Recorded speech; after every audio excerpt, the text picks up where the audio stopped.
বন্ধুরা এই দেখো আমি আজকে চিকেন রোস্ট আর মাটন রান্না করব। আজকে আমার নাতিনের প্রথম জন্মদিন। এখানে চিকেনগুলো ভাজা করছি, কেটে রেখেছি, এখানে ভাজছি আর এখানে নিয়েছি। আর এটা মাটন, খাসির মাংস। আর পোলাও হবে সাথে, পোলাও। আর এই যে কিছু চিংড়ি মাছ, এই দেখো আমি এই সাইজের চিংড়ি মাছ নিয়েছি। এই সাইজের চিংড়ি মাছগুলোকে আমি এই যে এইভাবে কুচিয়ে নিয়েছি।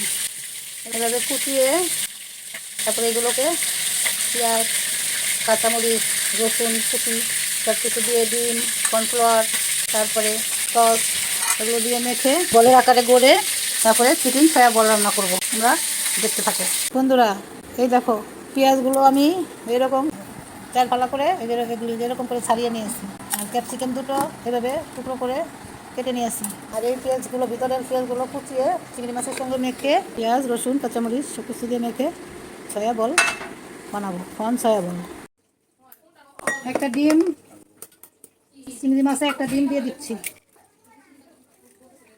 1 চামচ কর্নফ্লাওয়ার,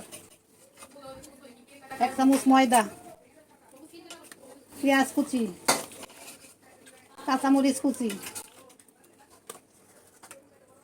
রসুন কুচি সব কিছু দিয়ে একসঙ্গে 2 চামচ সয়া সস। এখন সব কিছু একসঙ্গে মেখে বল বানায় নিতে হবে।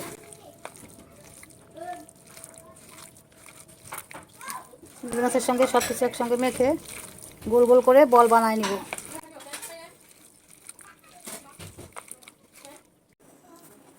এখানে একটা ডিম গুলে নিয়েছি,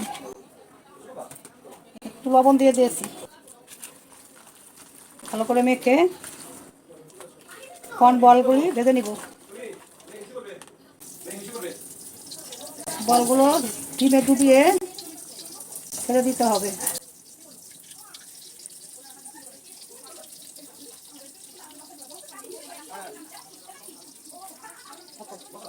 এইভাবে করে সব বলগুলো ভেজে নিব। এই যে বন্ধুরা, কর্ন বলগুলো সব ভাজা হয়ে গেছে। এখন আমি ক্যাপসিকাম দিয়ে রান্না করে নেব। রসুন কুচি দিয়ে দিচ্ছি,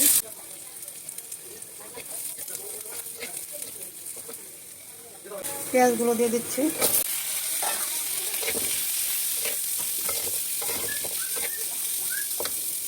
একটা কাঁচামরিচ কুচি দিয়ে দিচ্ছি।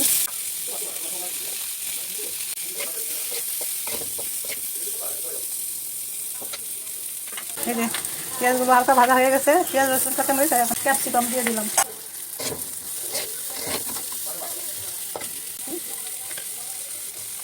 লবণ দিয়ে দিচ্ছি, লবণ অল্পই দিব, সয়া সস দেবো তো। সয়া সস দিয়ে দিচ্ছি,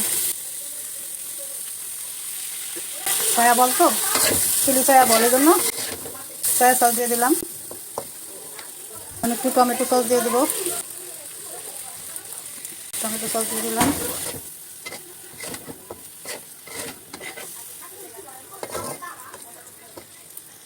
কর্নফ্লাওয়ারগুলো রেখেছিলাম দিয়ে দিচ্ছি।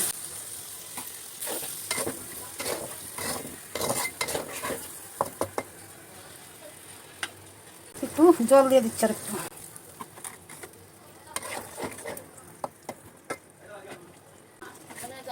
সয়া বলগুলো দিয়ে দিচ্ছি।